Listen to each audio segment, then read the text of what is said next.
Hello, my name is Renee Erickson from Seattle.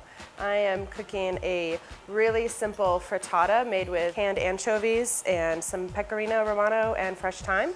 It's something you can put together really easy if you're traveling or in a home that you're unfamiliar with. So first of all, it's 2 Yukon potatoes, and I am just gonna dice these up. And at the same time, you're gonna heat up a little saute pan for the frittata to be baked in.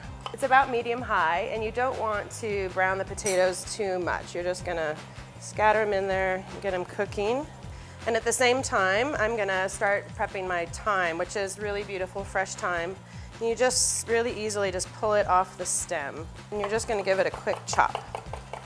So that's pretty good. It's not totally minced, but not whole pieces either. It also has 1 whole small to medium-sized onion. And then once these potatoes are mostly cooked, we'll remove those and then cook the onion.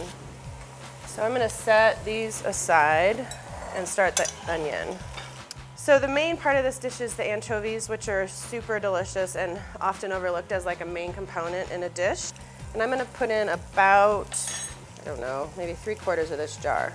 So we'll just let these simmer. They're kind of on medium-low right now. You don't wanna fry them too much, otherwise they won't melt as well. I'm gonna add a little more olive oil for when the eggs go in. So this is 10 eggs. You just wanna really incorporate them, but not too fluffy. So you'll see now that the anchovies are almost completely dissolved, and I'm gonna add back in the potatoes. And at this time I'm gonna add in the fresh thyme as well. I want it to stay as bright as possible. You wanna make sure it's all kind of stirred around, including the anchovy, which kind of sticks to the bottom.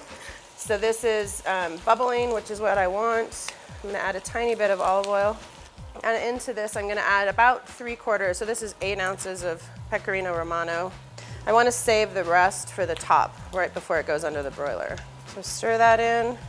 And again, this is bubbling, so we're just gonna pour this in right over the top. And we're gonna let this cook now for a little bit. So the eggs are starting to cook around the edges, so I'm gonna remove it from the heat so that I can then add it to the oven.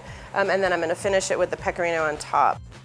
So it's ready for the oven, so I'm gonna throw it in there under the broiler. And you don't want it too close.